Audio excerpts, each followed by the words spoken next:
Hi, it's Mine Crypto here. I hope we're having a wonderful morning, afternoon, evening, wherever you are in the world. Remember, this isn't financial advice. Always do your own research. I hope we're all having a wonderful day. And today we're going to talk about IOTA. And as we can see, the fear and greed indicator showing now we are in 47% fear. And the market cap still under a trillion, under 900 billion at 872 billion, up 0.65. And volume down 55.4%. And BTC dominance down 0.31. As you can see, fear is growing in the market and currently down to 47, which, you know, I'm not bothered because let's be quite honest, we're in this for the long run.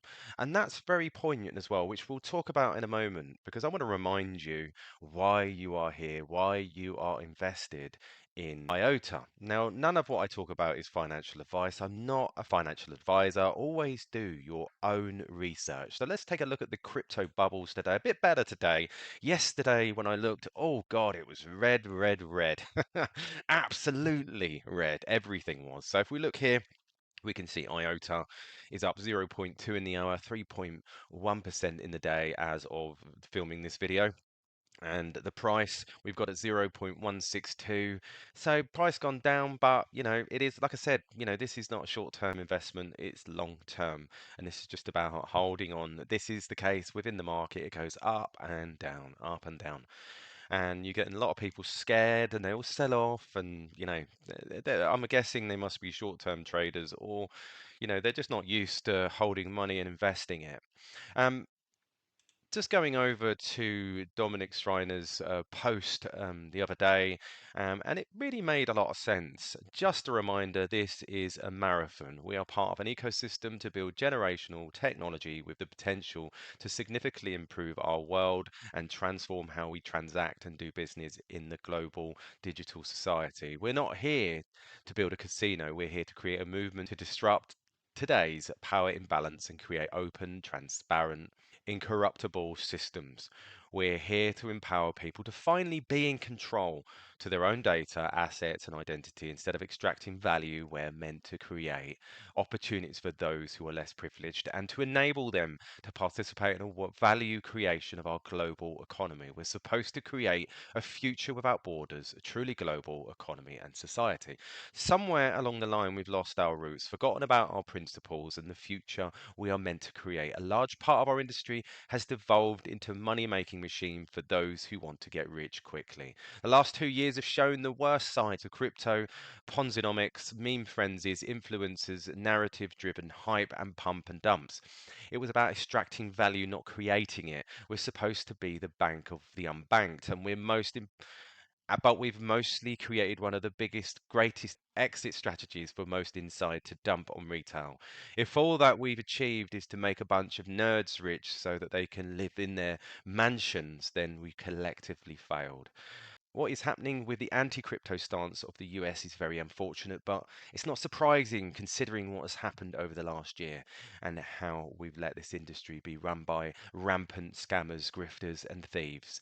Millions of people have lost their life savings, but we've given a handful of people too much power and have allowed them to build the exact centralized money houses we were meant to replace. All we can do is convince them that we're building real technologies and provide real value.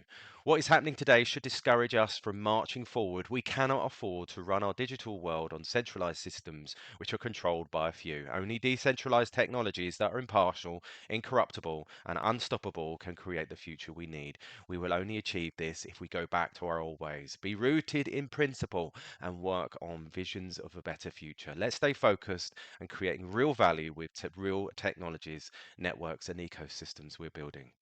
So, as you can see, the sentiment there, and partly to do with what was happening in the market over the last couple of days, is getting people to understand where we're at. And, you know, it's awful, really, but we stick in there, we continue.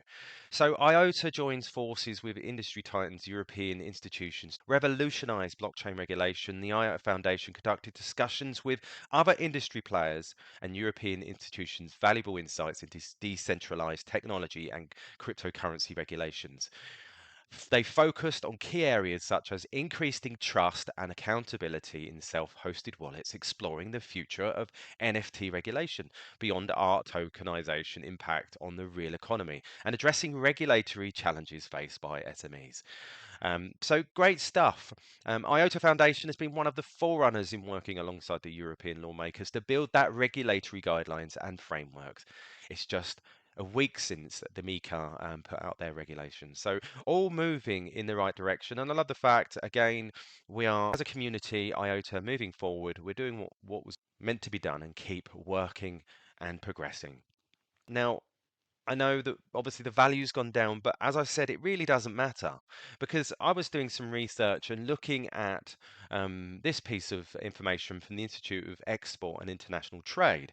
And this was posted back in 28th of October 2022. Immutable data, the key to trade digitalization progress ahead of landmark ecosystem trust pilots. And I found this really, really interesting. The record number of regulatory documents submitted for a single consignment to be shipped across international borders is thought to be 650. 650 documents. That's a lot of documents. So take those 650 documents. If you put if you can input the information digitally, you potentially have to only input that data once rather than 650 times. That's a massive reduction in administration. And that's the first impact you'll find that IOTA will be able to provide. So the IOTA Foundation, alongside IOE and IT, is part of the six consortia currently running Ecosystem of Trust pilots in the UK. The pilots have been set up to assess the use of technology, data, trusted trader relationships to reduce the administrative burden and costs for traders.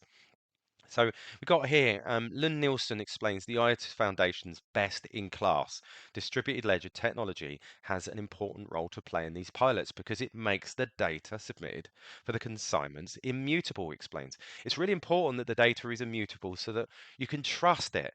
You can trust that it's not been altered or manipulated when you have 30 organizations collaborating on or within the supply chain. Businesses can become concerned about who sees the data. The technology that IOTA provides allows each owner to manage their own data and control exactly who sees and can alter it. So it's absolutely amazing because we're removing all this paper trail, the traditional paper, to this digital trail that will always be there and can be changed. And if it is changed, it can be seen. Mistakes will also happen, as he points out here. Mistakes will always happen, but if there's a mistake on only one of those 650 documents, that can hold up things. The truck carrying the goods might need to go back, and if these documents are digitalized, the mistake can be corrected at the source really, really quickly. Now, this is so important. Um, so it goes on to say, when we started to digitalize things, we learned that we could share digital versions with our friends for free, whether that was music or films. This means that digitalization allows you to copy things. That's not what we wanted in trade. We wanted to make sure that this data was immutable, that it couldn't be falsified. So you can say that the historical reason the digitalization of trade has been a little slow because we weren't sure if the digital solution would actually help these problems. And he goes on to say a blockchain can make sure that the digital version is singular or unique. This means that we now have a powerful tool that can make all these documents digital and unique, ensuring they're immutable. That's the transition that we've gone through from technology point of view. Now, this is where we're headed. Think about the future. And this is why I'm talking, what I'm talking about now is trying to keep you engaged in what you are invested in. And this is what you're invested in. This is what the future holds. This is the technology, the immutable aspect of it, the security aspect of it. Traders that are going to save a huge amount of money, cost effective, which is mad because when we look at the overall market size of where we're at right now, of the Internet of Things, the global Internet of Things market size was valued at 544 billion in 2022 and is projected to grow from 662 billion in 2023 to 3.3 trillion by 2030. That's absolutely mad. And if you've got $4,850, you could open up this report. But it does go to show that people do see these reports and they do afford these reports and can read through them. So they have that heads up and they know where this is going. We already know. We know the technology. We know what we're invested in. Remember, not financial advice. Always do your own research. I just thought I'd bring you this news just to keep you G'd up, motivated, even though the markets are down. Remember, be happy, and I'll catch you later. All the best. Remember, this isn't financial advice. Always do your own research.